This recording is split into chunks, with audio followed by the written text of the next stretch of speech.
Hello everyone, कैसे हैं आप सब। चलो आज हम बात करते हैं बिजनेस स्टडी में न्यू टॉपिक फाइनेंशियल मैनेजमेंट। इस वीडियो में हम डिस्कस करेंगे क्या होता है फाइनेंशियल मैनेजमेंट और चैप्टर में क्या क्या डिस्कस करना है। तो शुरू करें आज की क्लास।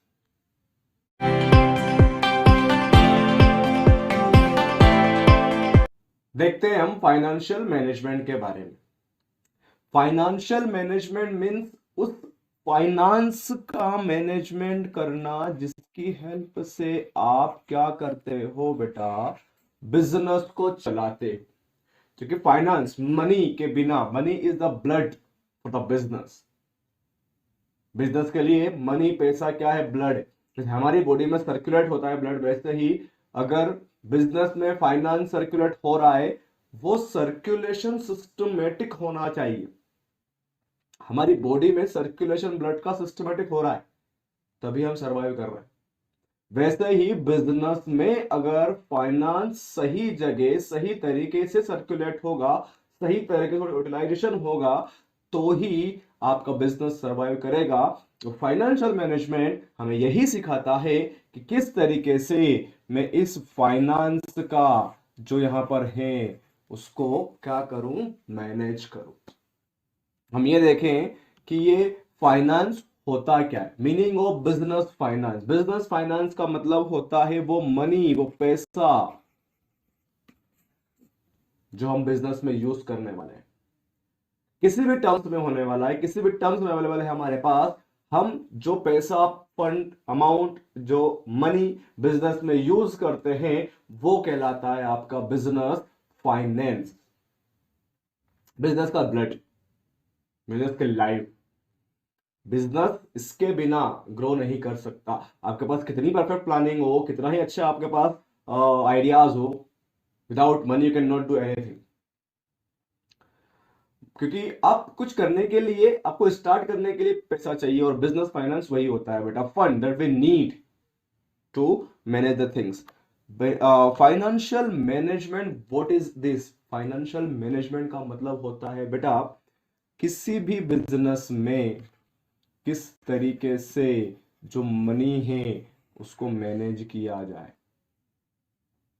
कहां से आ रही है पैसा, कहां जा रहा है पैसा, कहां से आना है, मतलब कितना आना है कितना नहीं आना है। अगर मैं पैसा कहीं पर लगा रहा हूं, इसका मतलब मैं इन्वेस्टमेंट कर रहा हूं, तो वो इन्वेस्टमेंट से मुझे कितना रिटर्न मिलने वाला है, इन सब के बारे में, इन सब का मैनेजमेंट करना।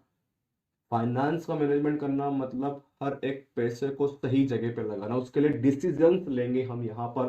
बहुत सारे डिसीजंस लिए जाते हैं कि हम इन्वेस्टमेंट कहाँ करें, हम फाइनेंसिंग ले कहाँ से। क्योंकि हर एक पैसा, फाइनेंशियल मैनेजमेंट करना क्यों पड़ता है बेटा, every finance come with the cost. आप कुछ भी ले लो, आपकी जो फाइनेंस है बेटा वो कॉस्ट के साथ ही आ रही है। तो किस तरीके से उस कॉस्ट को मिनिमाइज किया जाए और रिटर्न को मैक्सिमाइज किया जाए, हम पढ़ेंगे अब जो ऑब्जेक्टिव में। रिटर्न को मैक्सिमाइज क्यों करना पड़ेगा मुझे, कॉस्ट तो मिनिमाइज कर, किस तरीके से हम ऐसा एक स्ट्रक्चर बनाए कि इस स्ट्रक्चर में हमारा जो खर्च है, पैसा लगने वाला है उस फाइनेंस का, वो रिड्यूस हो जाए। सर खुद का पैसा लगाते हैं ना, क्योंकि कॉस्ट नहीं बचेगी। फाइनेंशियल मैनेजमेंट का मानना ऐसा है, और हमने पढ़ा है कि business the different person and businessman the different person. तो बिजनेसमैन जब बिजनेस को पैसा देता है तो वो उसकी लाइबिलिटी होती है बिजनेस के लिए, मतलब वो भी कुछ ना कुछ कॉस्ट लेकर ही आता है। और आपको मैं बता दूं कि जो बिजनेसमैन होते हैं, इट मीन्स हमारी कंपनी की अगर हम बात करें बड़ा ब्रॉड व्यू में, तो कंपनी के जो शेयर होल्डर्स होते हैं उनकी एक्सपेक्टेशन लेंडर के कंपैरिजन में ज्यादा होती है, because they are taking more risk and they wants more rewards. That's why equity is more expensive than debt. आपका खुद का पैसा ज्यादा एक्सपेंसिव होता है एज कंपेयर टू डेट कभी कभी। तो वही हमें देखना है कि कितना पैसा कहां से लेके आओ। इक्विटी मतलब खुद का पैसा कितना लूं, डेट कितना लूं, कितना हम फिक्स्ड एसेट परचेस करें, कितना करंट एसेट परचेस करें, क्या करें, कहां पर लगाएं पैसा, कितना मैं क्रेडिट में पैसा लूं, कितना मैं क्रेडिट में अमाउंट स्टॉक सेल करूं। This all are the financial management. हर एक इवन सिंगल पेनी का हमें यहाँ क्या करना पड़ेगा, मैनेजमेंट करना पड़ेगा। क्या लगा रहा हूं 1 रुपया में, तो ये कहाँ लगा रहा हूँ, इसके मुझे बेनिफिट्स क्या, that's called the financial management. This is only one chapter in our syllabus, otherwise it's a whole book in financial management. पूरी एक बुक है बेटा, हम यहाँ बस एक चैप्टर में उसको समराइज कर रहे हैं। समरी भी नहीं बोल सकते हैं इसको, तो कि इतना बड़ा है, समरी भी बहुत बड़ी बन जाए इसकी, लेकिन वी आर ट्राइंग दैट कि हम यहाँ पर कोशिश कर रहे हैं किस तरीके से हम मैनेजमेंट करें। और जब मैनेजमेंट करने जाएंगे फाइनेंशियल का, फाइनेंस का, तो कुछ चीजें हमें अफेक्ट करती है, किसी वजह से वो क्या हो जाता है बेटा, फाइनेंशियल मैनेजमेंट का इंपॉर्टेंस बढ़ जाता है। और वही हमें समझना है नेक्स्ट पॉइंट में, इंपॉर्टेंस ऑफ फाइनेंशियल मैनेजमेंट। क्यों, रीजन क्या है इसके पीछे कि क्यों मुझे मैनेजमेंट करना चाहिए फाइनेंस का। The first reason behind that, the size and the composition of, ये फैक्टर्स हैं जो अफेक्ट करते हैं आपके फाइनेंशियल मैनेजमेंट को।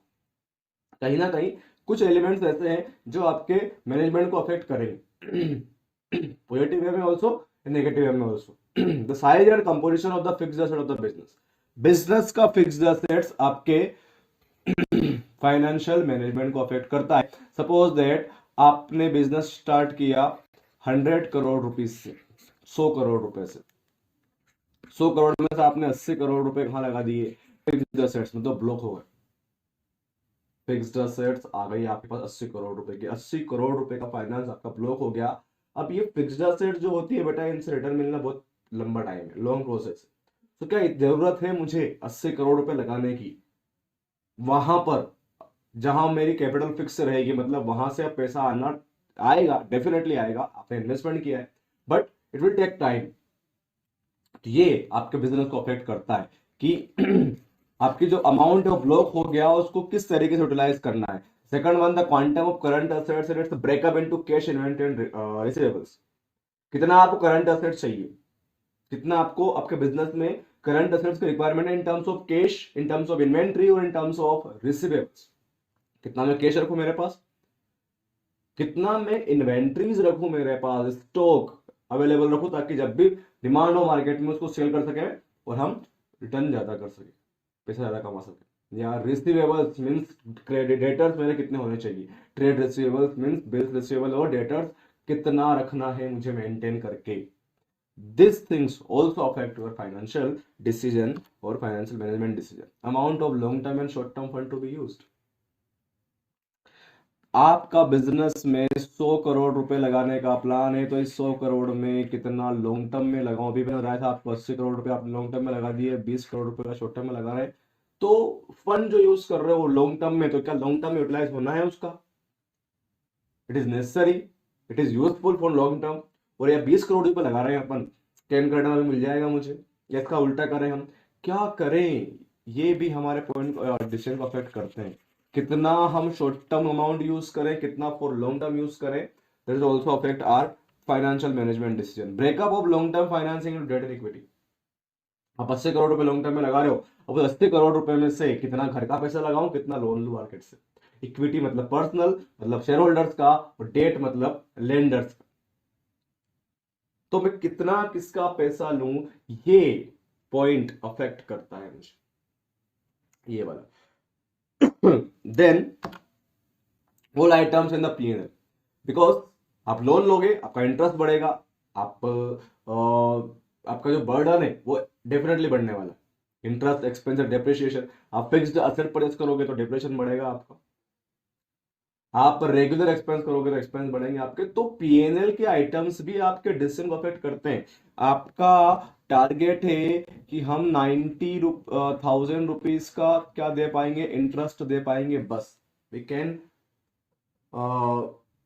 the capacity is 9,000 to pay interest as an interest in terms of money out of profit। तो आप 90,000 के इक्विवेलेंट इंटरेस्ट के लिए ही लोन ले पाओगे। 10% आपको मिल रहा है, तो आप कितना ले पाओगे, बस 9 लाख का ही लोन ले पाओगे, क्योंकि 10% 90,000 हो गया। It is a maximum limit, otherwise your PNL will disturb. और पीएनएल डिस्टर्ब हो रहा है मतलब कहीं ना कहीं फाइनेंशियल मैनेजमेंट को अफेक्ट वो कर रहा है हमारा। तो this is the importance of the financial management. इसलिए सारे जो पॉइंट हमने डिस्कस किए यहाँ पर, सारे पॉइंट अफेक्ट करते हैं हमारे फाइनेंशियल डिसीजन को, फाइनेंशियल मैनेजमेंट का डिसीजन को। ये सब चीजें हम जो डिस्कस कर रहे हैं यहाँ पर, ये अफेक्ट करती कहीं ना कहीं कि असेट्स कितने रखना है, करंट असेट्स कितने रखना है, करंट असेट्स में से भी इन्वेंट्री कितने रखना है, long term short term debt कितना यूज करना है, डेट में भी मतलब फंड कितना यूज करना, सॉरी, और उस फंड में भी डेट कितनी होगी, इक्विटी कितनी होगी, पीएनएल का अमाउंट कितना होगा। This all are the affect our financial management decision. That's why we need financial management. Another one, next point is objectives. Generally financial management का जो ऑब्जेक्टिव है वो है वेल्थ मैक्सिमाइज करना। किसकी? हम यहां पर शेयर होल्डर्स की बात कर रहे हैं। तो शेयर होल्डर्स की वेल्थ को मैक्सिमाइज करना। उस शेयर होल्डर की वेल्थ कैसे मैक्सिमाइज होगी? बेटा, शेयर होल्डर्स हमारी कंपनी में पैसा लगाते हैं और उनका पैसा तभी इंक्रीज होगा जब हमारे शेयर्स की मार्केट वैल्यू इंक्रीज होगी। The ultimate objective of financial management to increase the market value of the shares। अगर शेयर की मार्केट वैल्यू बढ़ गई, इसका मतलब वेल्थ मैक्सिमाइज हुई, शेयर होल्डर्स की वेल्थ बढ़ गई शेयर होल्डर्स की। ये ऑब्जेक्टिव है मेरा, this is the ultimate objective. उसके लिए कॉस्ट रिड्यूस करो, रेवेन्यू जनरेट करो, वो सारे मैनेजमेंट हमें करना पड़ेगा। by the reduce the cost we can increase the wealth to the shareholders. By the increase the revenues in terms of return, we can maximize the wealth of shareholders। ये main objective है मेरा, main objective. और इस objective के लिए ही हम कुछ decisions लेते हैं बिजनेस में, और उन्हीं को फाइनेंशियल डिसीजन बोला जाता है। इस ऑब्जेक्टिव को पूरा करने के लिए इन्वेस्टमेंट डिसीजन, फाइनेंशियल डिसीजन और डिविडेंड डिसीजन पढ़ेंगे हम।